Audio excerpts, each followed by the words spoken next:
Hello everyone. So today we are going to solve another lead code problem, that is the reverser string, and this is the fourth June problem for the June challenge offered by lead code. Basically what they are trying to say is we need to reverse a string, and the only condition that they have put is we do not we should not require any extra space, so we have to do it in over extra memory. So that what that means is we can just use simple variables, but we cannot use any arrays or stacks, queues, anything. So, and as an input we are given a vector that is of type character, and as you can see here we have hello, and we want to print it in the form that we have it reversed. It's a fairly easy problem, and I'll try to find the optimal solution for it. So to start, let's just find out the size of the string or the character array, which would be,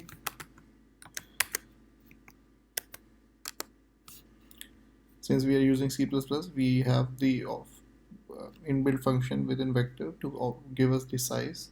So we'll just find out the size, and you can do it using one variable, but I prefer to write it like this. So E represents the end of our string, which would be size minus 1, because if it is starting from 0th index, so the, let's say for this example, the size would be 0, 1, 2, 3, 4, and the total size would be 5. So 1, 2, 3, 4, 5. But since we need the end index and the starting index to solve this problem, so end index would be size minus 1. So there are 5 characters, 0, 1, 2, 3, 4, 5. So size is 5, but end index or the last character is at index 4.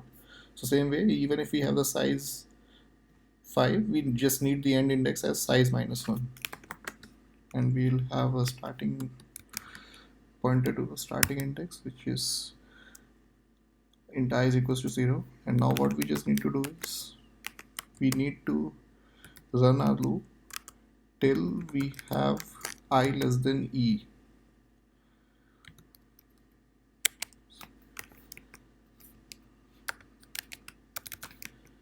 I'm just going to explain it in a bit.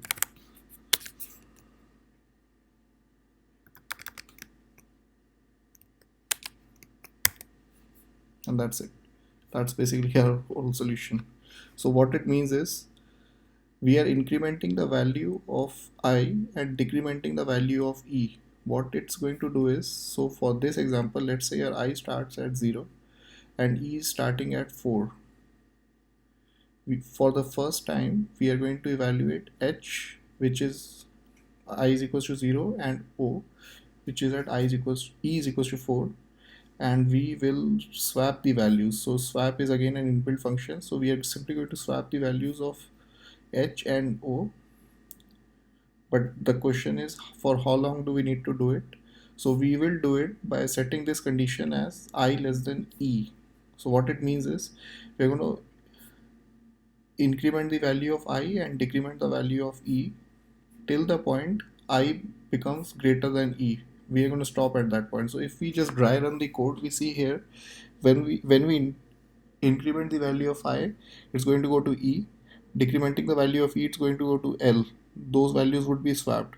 Then when we increment the value of I and decrement the value of E, what we are going to get is I equal to 2 and E also equal to 2. 0, 1, 2.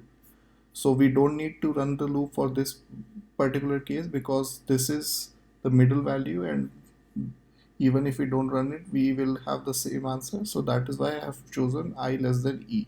So for all values where I is less than E, we are going to swap, but if I becomes equal to or greater than E, we just break the loop. So this is the entire solution.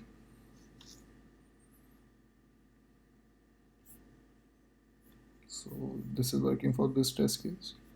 Let's just submit it. Accepted. So guys, please like and subscribe my video and share my channel, and if you like my work, please put in the comments if you want me to solve any other problems. Thank you. Have a nice day.